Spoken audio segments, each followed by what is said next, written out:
शांत हो जाइए, गाड़ी में बैठिए। ये कसम है। मदद करूँ है। कहानी है जैनब की, जो एक छोटे से शहर की सादा दिल औरत थी।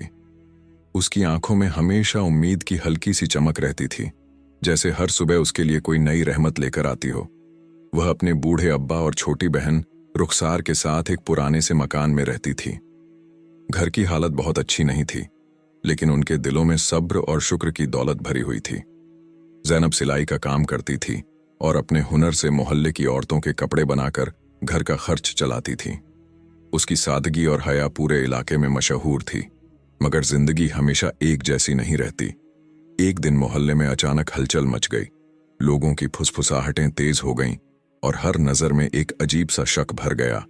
किसी ने अफवाह फैलाई कि जैनब का किसी गैर महरम से छुपकर रिश्ता है। यह इल्जाम इतना अचानक और बेरहम था कि सुनते ही उसका दिल कांप उठा। उसने बार बार खुद से पूछा कि आखिर यह झूठ किसने और क्यों फैलाया, मगर जवाब किसी के पास नहीं था। मोहल्ले की गलियों में चलते हुए उसे महसूस होता जैसे हर दीवार उसकी बेगुनाही पर हंस रही हो। उसके अब्बा, जो हमेशा उसे अपनी इज्जत का सहारा कहते थे, इस बात से टूट गए। उनकी आंखों की चमक बुझने लगी और उनकी खामोशी घर के हर कोने में गूंजने लगी। रुखसार अपनी बहन को रोते हुए देखती तो खुद भी सिसक उठती। जैनब रातों को सजदे में गिरकर अल्लाह से फरियाद करती, या रब, तू ही मेरे दिल का हाल जानता है, तू ही मुझे इस आजमाइश से निकाल। उसे याद आता कि कुरान में सब्र करने वालों के लिए बड़ी खुशखबरी दी गई है, मगर इंसानी दिल कभी कभी सब्र की हदें भूल जाता है। धीरे धीरे लोगों ने उससे कपड़े सिलवाना भी बंद कर दिया। जिन औरतों के साथ वह कभी हंसकर बातें करती थी, वही अब उससे नजरें चुराने लगीं। बाजार में जाते वक्त उसे लगता जैसे हर कदम उसके खिलाफ गवाही दे रहा हो। कुछ लोग ताने मारते, कुछ अफसोस जताते, मगर कोई सच जानने की कोशिश नहीं करता। उसकी कमाई रुक गई और घर का चूल्हा ठंडा पड़ने लगा। अब्बा की दवाइयां भी मुश्किल से आ पाती। यह सब देखकर जैनब का दिल और भी भारी हो जाता। एक शाम मस्जिद के बाहर खड़े होकर उसने देखा कि कुछ नौजवान उसका नाम लेकर हंस रहे हैं। उनमें से एक ने ऊंची आवाज में कहा, ऐसी लड़कियों को मोहल्ले में रहने का हक नहीं। यह सुनकर उसका चेहरा पीला पड़ गया। वह बिना कुछ बोले घर लौट आई और दरवाजा बंद करके देर तक रोती रही। उसे महसूस हुआ जैसे उसकी सारी दुनिया उससे छिन गई हो। मगर उसी रात उसने अपनी अम्मी की पुरानी नसीहत याद की, बेटी, जब दुनिया तुझे ठुकराए तो अपने रब का दामन और कसकर पकड़ लेना। अगले दिन एक अजनबी औरत घर आई। उसने खुद को मरियम बताया और कहा कि वह शहर के दूसरे हिस्से से आई है। उसकी बातों में नरमी थी और आंखों में सच्चाई की चमक। उसने जैनब से कहा कि वह उसकी बेगुनाही साबित करने में मदद करना चाहती है। यह सुनकर जैनब हैरान रह गई। उसने पूछा, आप मुझे जानती भी नहीं, फिर क्यों मदद करना चाहती हैं? मरियम ने मुस्कुराकर जवाब दिया, क्योंकि मैं झूठे इल्जाम का दर्द समझती हूं। उसकी आवाज में ऐसा दर्द था जो दिल को छू जाए। मरियम ने बताया कि शहर में एक अमीर खानदान का लड़का है जिसका नाम साद है। वह अपनी गलतियों को छुपाने के लिए दूसरों पर इल्जाम लगाने का आदी है। शक की सुई उसी पर जाती थी, मगर कोई खुलकर कुछ कहने की हिम्मत नहीं करता। यह सुनकर जैनब के दिल में एक अजीब सी घबराहट पैदा हुई। क्या सच में उसके पीछे कोई बड़ी साजिश थी? उसने सोचा कि अगर यह सच है तो उसे बहुत हिम्मत से काम लेना होगा, मगर डर भी कम नहीं था। दिन बीतते गए और इल्जामों का बोझ और भारी होता गया। एक रात अब्बा की तबीयत अचानक बिगड़ गई। डॉक्टर ने साफ कहा कि उन्हें सुकून और अच्छे माहौल की जरूरत है। जैनब ने महसूस किया कि अगर वह सच साबित नहीं कर पाई तो अपने ही घर को खो देगी। उसने मरियम से मिलने का फैसला किया और सच तक पहुंचने की ठान ली, मगर उसके दिल में यह सवाल बार बार उठता कि क्या वह इतनी ताकत जुटा पाएगी। उसी रात जब वह मरियम के बताए पते की तरफ जा रही थी तो रास्ते में उसे साद दिखाई दिया। वह किसी से फोन पर गुस्से में बात कर रहा था। जैनब छुपकर खड़ी हो गई और उसकी बातें सुनने लगी। साद कह रहा था, अगर वह लड़की चुप नहीं रही तो सब कुछ बर्बाद हो जाएगा। यह सुनकर जैनब के पैरों तले जमीन खिसक गई। उसे समझ आ गया कि यह खेल बहुत बड़ा है और उसका सामना करना आसान नहीं होगा। उसका दिल जोर जोर से धड़कने लगा। वह धीरे से पीछे हटने लगी, मगर तभी उसके पांव से एक पत्थर टकराया और आवाज हो गई। साध ने मुड़कर उसकी तरफ देखा। उसकी आंखों में गुस्सा और हैरानी एक साथ थी। जैनब डर से जम गई। साध तेज कदमों से उसकी तरफ बढ़ने लगा और अंधेरी सड़क पर सन्नाटा और गहरा हो गया। अंधेरी सड़क पर साध के कदमों की आवाज जैसे जैनब के दिल की धड़कनों से टकरा रही थी। वह कुछ पल के लिए बिल्कुल जड़ हो गई, मगर फिर अचानक उसे अपने रब का ख्याल आया और उसने हिम्मत जुटाकर पीछे मुड़कर भागना शुरू कर दिया। उसके कदम लड़खड़ा रहे थे, आंखों में आंसू थे और सांस तेज हो रही थी। उसे लगा जैसे पूरी दुनिया उसके पीछे दौड़ रही हो। कुछ दूर जाकर वह एक बंद दुकान के शटर के पास रुक गई और दीवार से टिककर खड़ी हो गई। दिल में खौफ का साया था, मगर साथ ही एक अजीब सी ठान भी जाग रही थी।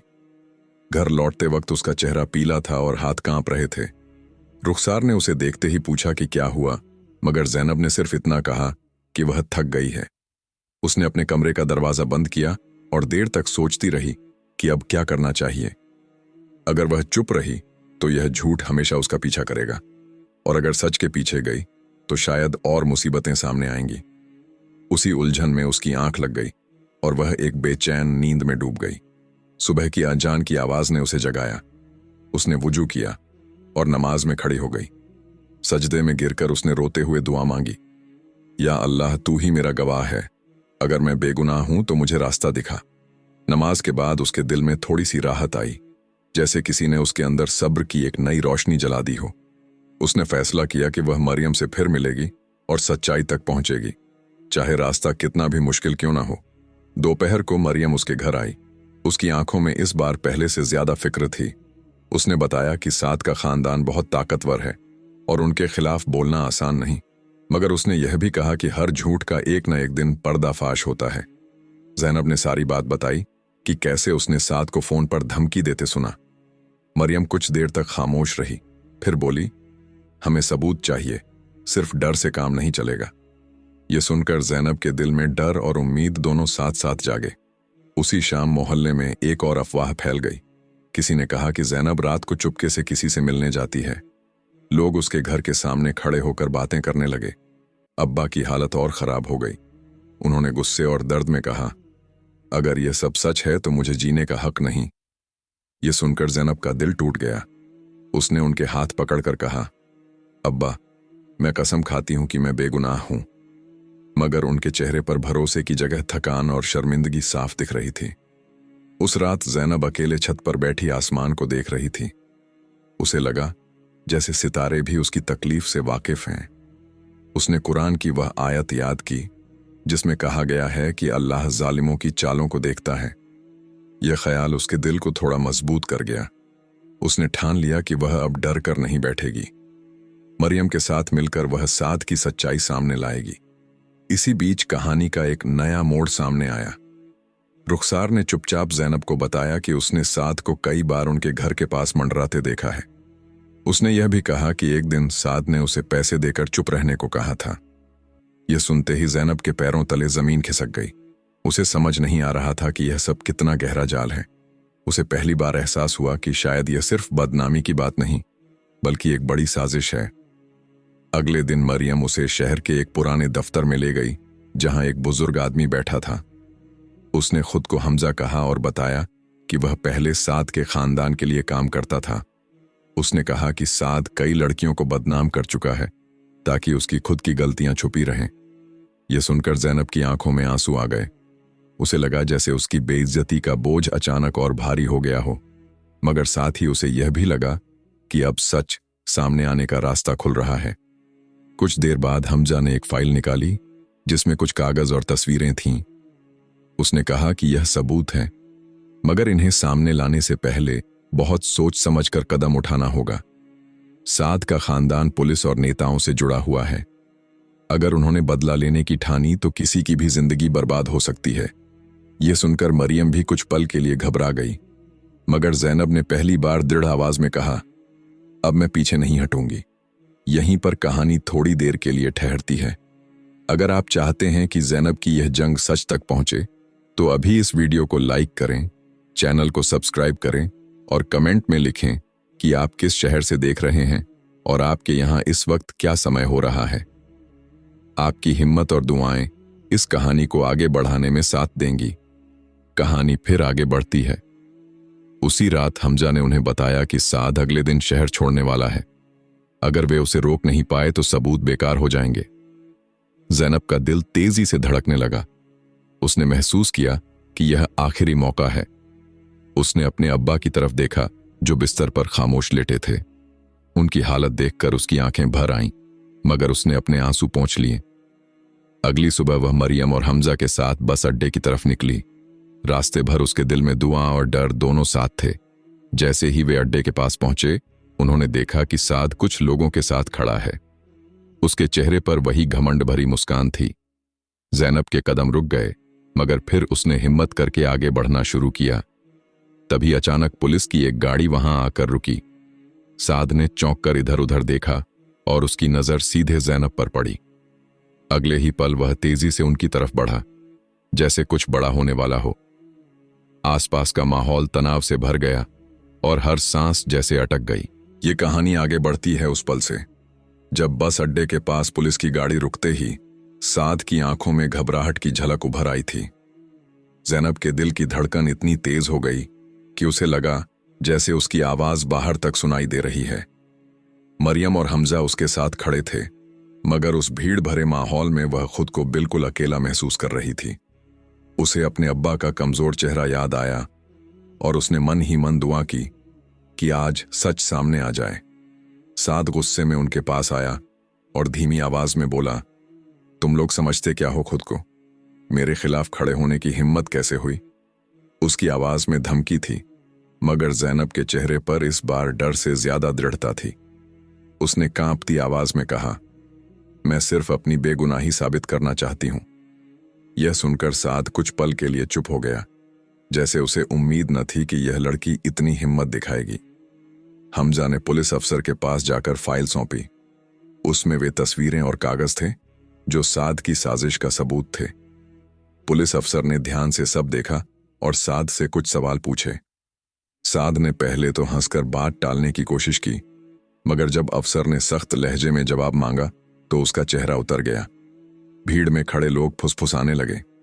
कुछ वही लोग थे जिन्होंने कभी ज़ैनब को बदनाम किया था। अब उनके चेहरों पर उलझन और शर्मिंदगी साफ दिख रही थी। अचानक एक और मोड़ आया। साद के साथ खड़ा एक नौजवान आगे बढ़ा और बोला, मैं सब सच बताना चाहता हूं। उसने बताया कि साद ने ही उसे पैसे देकर अफवाह फैलाने को कहा था। यह सुनते ही माहौल में सनसनी फैल गई। पुलिस अफसर ने तुरंत साद को हिरासत में ले लिया। ज़ैनब की आंखों से आंसू बहने लगे, मगर यह आंसू दर्द के नहीं बल्कि राहत के थे। उसे लगा जैसे उसकी छाती पर रखा भारी पत्थर धीरे धीरे हट रहा है। मगर कहानी यहीं खत्म नहीं हुई। जब ज़ैनब घर लौटी तो मोहल्ले के लोग उसके दरवाजे पर खड़े थे। कुछ औरतें रोते हुए उससे माफी मांग रही थीं। किसी ने कहा, हमने बिना सोचे समझे तुझे गलत समझ लिया। यह सुनकर उसका दिल भर आया। उसने सिर्फ इतना कहा, इंसान से गलती हो जाती है, मगर सच देर से ही सही सामने आ जाता है। उसके अब्बा ने उसे सीने से लगा लिया और उनकी आंखों में गर्व की चमक लौट आई। कुछ दिनों बाद अदालत में मामला चला। साद के खिलाफ गवाही और सबूत इतने मजबूत थे कि उसे सजा मिल गई, मगर ज़ैनब ने बदले की भावना अपने दिल में नहीं रखी। उसने सिर्फ यही सोचा कि अगर वह नफरत पाल लेगी तो उसकी अपनी रूह भी भारी हो जाएगी। उसने अपने काम पर फिर से ध्यान देना शुरू किया। धीरे धीरे उसकी सिलाई की दुकान फिर चल पड़ी और लोग पहले से ज्यादा भरोसे के साथ उसके पास आने लगे। मरियम और हमजा उसके अच्छे दोस्त बन गए। उन्होंने उसे समझाया कि जिंदगी में आजमाइशें आती हैं, मगर सब्र और सच्चाई इंसान को मजबूत बना देती है। ज़ैनब अक्सर रात को सजदे में गिरकर अल्लाह का शुक्र अदा करती।